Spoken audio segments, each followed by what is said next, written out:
Hi guys. Happy Monday. We are on page 91. It's Via's story. She's narrating her section of the book. All right, so it says page 91, it says high school.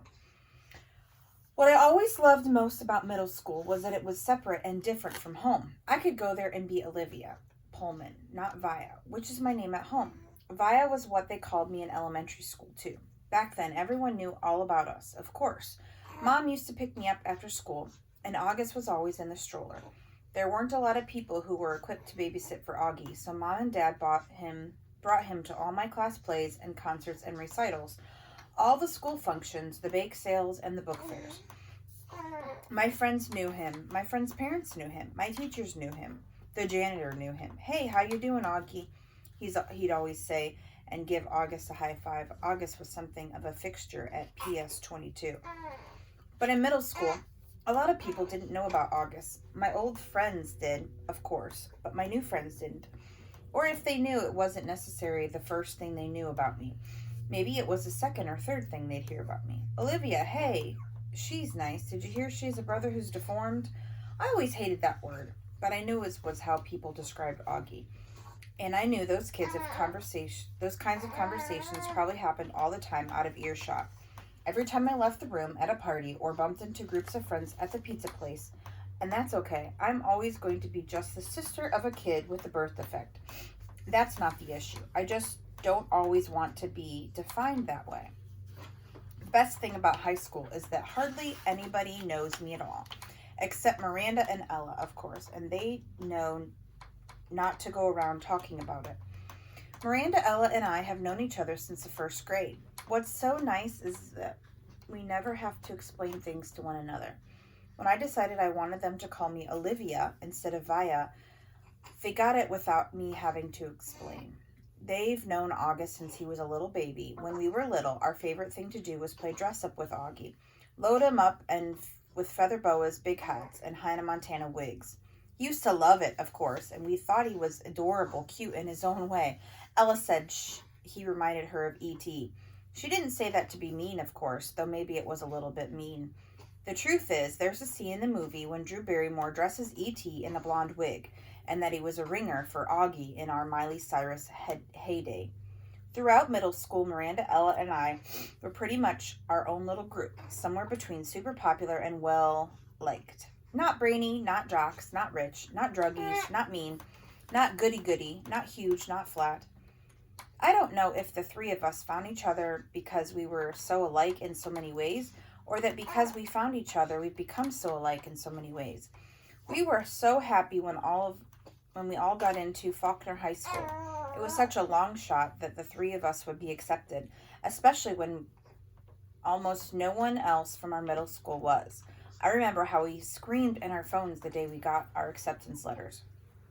This is why I haven't understood what's been going on with us lately. Now that we're actually in high school, it's nothing like how I thought it would be.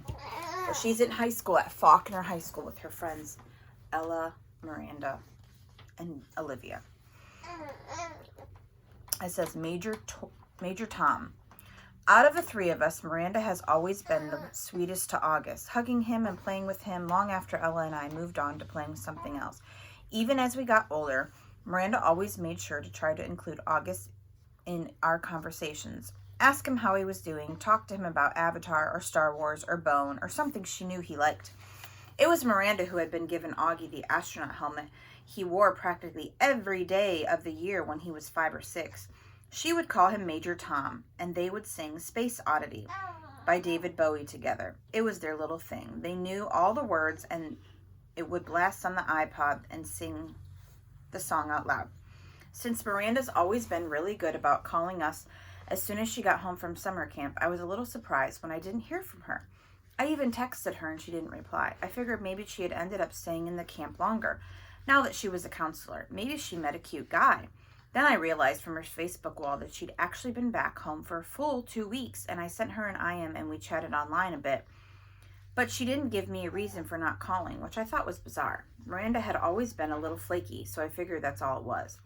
We made plans to meet downtown, and then I had to cancel because we were driving out to visit Tata and Papa for the weekend. So I ended up not seeing either Miranda or Ella until the first day of school. And I have to admit, I was shocked. Miranda looked so different. Her hair was cut in this super cute bob that she'd dyed bright pink, of all things. And she was wearing striped tube top that A, seemed way inappropriate for school, and B, was totally not her usual style. Miranda had always been such a prude about clothes, and here she was all pink-haired and tube-topped. But it wasn't just the way she looked that was different. She was acting differently too. I can't say she was nice, because she was, but she seemed kind of distant, like I was a casual friend. It was the weirdest thing in the world. At lunch, the three of us sat together like we always used to. But the dynamics had shifted. It was obvious to me that Ella and Miranda had gotten together a few times during the summer without me, though they never actually said that. I pretended not to be at all upset while we talked, though I could feel my face getting hot, my smile being fake. Although Ella wasn't over the top as Miranda, I noticed a change in her usual style too. It's like they had talked to each other beforehand about redoing their image at the new school, but hadn't bothered to clue me in. I admit, I had always thought I was above this kind of typical teenage prettiness, but I felt a lump in my throat without lunch. My voice quivered as I said, "See you later," when the bell rang. After school. "I hear we're driving you home today." It was Miranda in 8th period. She had just sat down at the desk right behind me.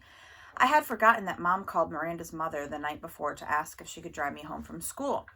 "You don't have to," I answered instinctively, casually. "My mom could pick me up." "I thought she had to pick Augie up or something." "It turns out she can pick me up afterwards. She just texted me. Not a problem." "Oh, okay. Thanks."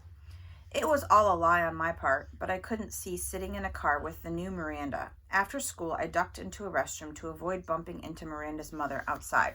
Half an hour later, I walked out of the school, ran the 3 blocks to the bus stop, hopped on the M86 to Central Park West, and took the subway home.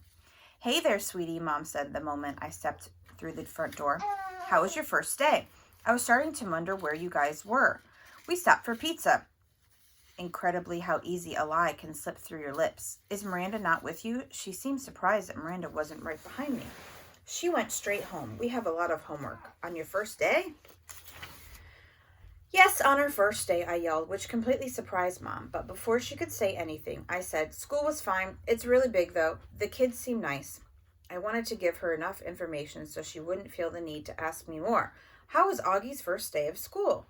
Mom hesitated, her eyebrows still high up on her forehead when I'd snapped at her a second earlier. "Okay," she said slowly, like she was letting out a breath. "What do you mean, okay?" I said. "Was it good or bad?" He said it was good.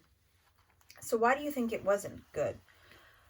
"I didn't say it wasn't good. Geez, Via, what's up with you?" "Just forget I asked anything at all," I answered and stormed dramatically into Augie's room and slammed the door.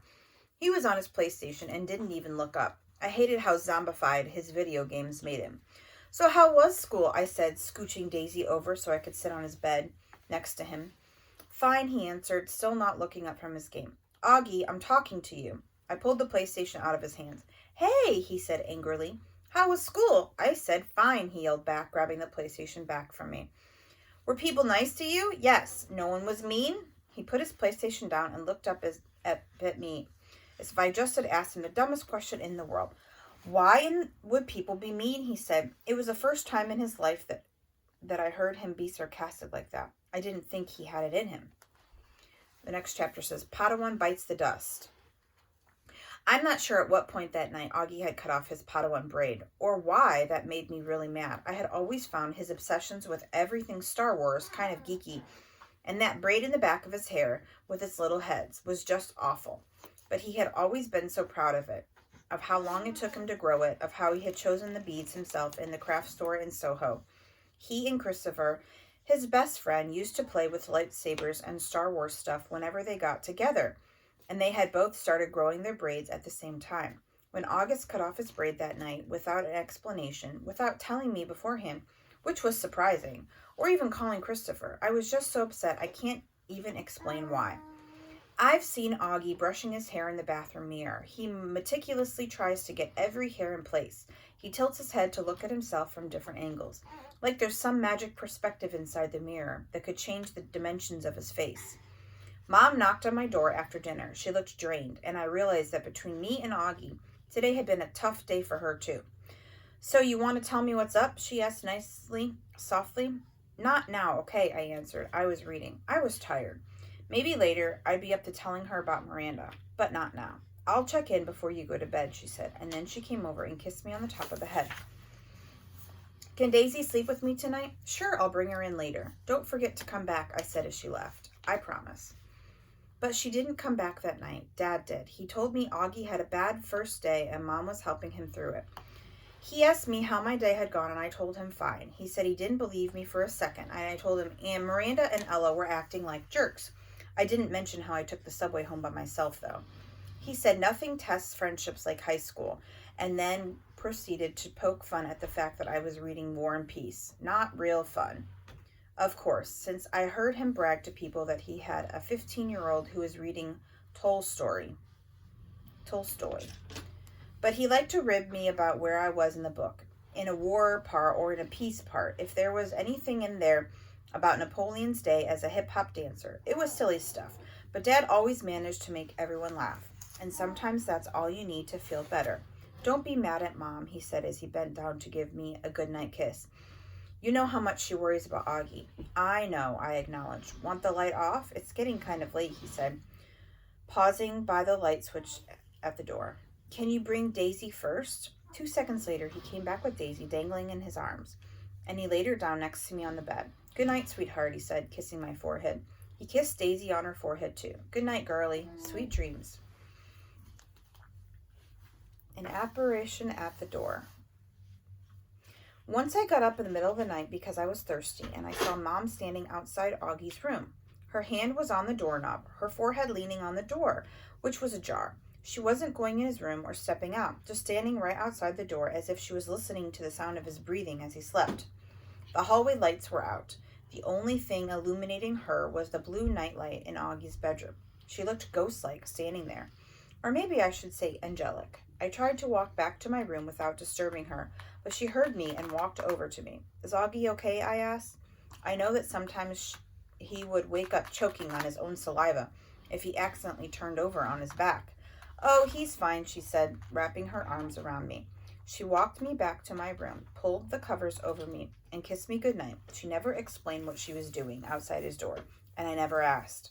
I wonder how many nights she stood outside his door, and I wonder if she ever stood outside my door like that. Breakfast.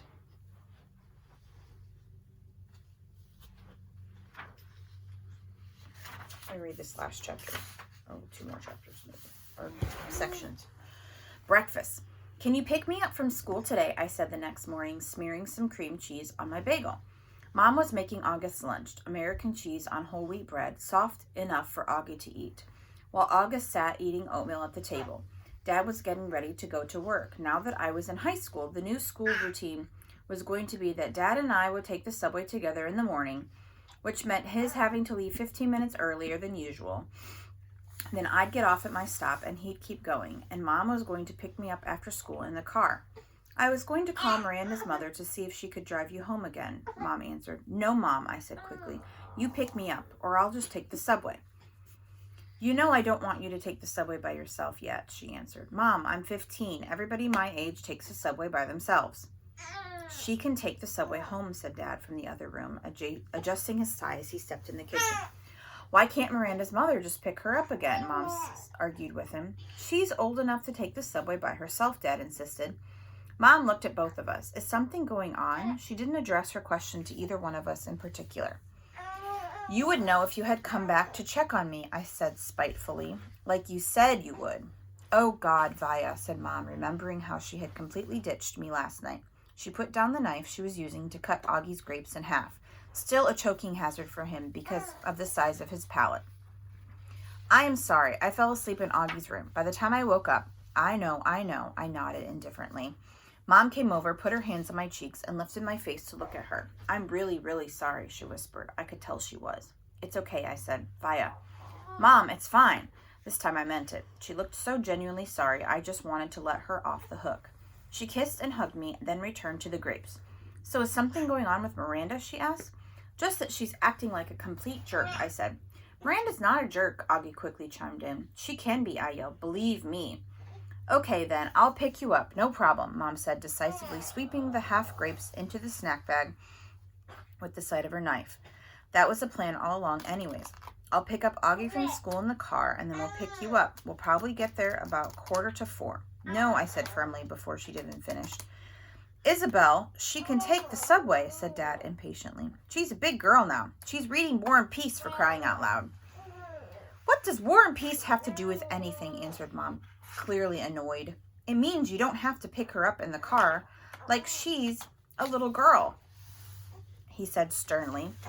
Via, are you ready? Get your bag and let's go. I'm ready, I said, pulling on my backpack. Bye, Mom. Bye, Augie. I kissed them both quickly and headed toward the door. Do you even have a Metro card? Mom said after me. Of course she has a Metro card, answered Dad, fully aspirated. Sheesh, Mama.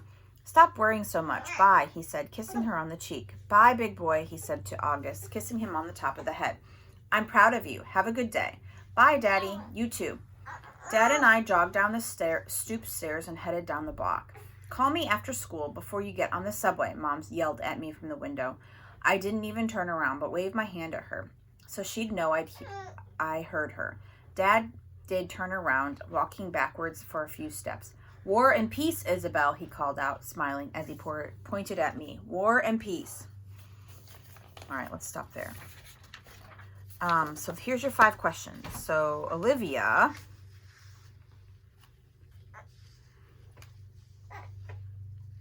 What grade was Olivia in? That's number 1. Her 2 friends.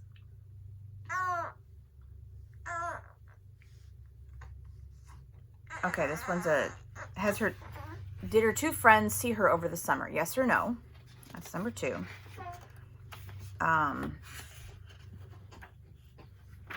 She had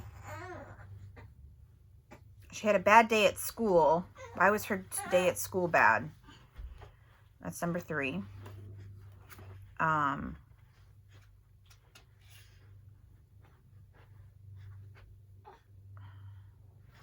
Number 4. What did she lie to Mom about? And Dad. And then number 5.